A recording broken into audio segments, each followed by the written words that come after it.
परमात्मने परब्रह्मणे परञ्ज्योतिषे हुं फट् स्वाहा।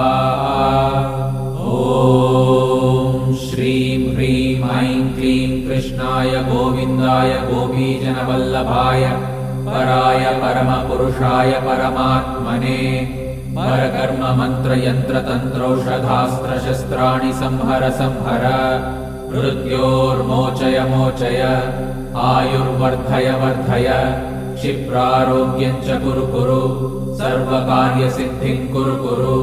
ॐ नमो भगवते महासुदर्शनाय दीप्त्रे ज्वालापरिवृताय सर्वारिष्टविनाशाय सर्वसम्पत्कराय सर्वदिक्शोभनकराय सहस्रज्वालाय परमात्मने परब्रह्मणे परञ्ज्योतिषे हुं फट् स्वाहा। ॐ श्रीं ह्रीं ऐं क्लीं कृष्ण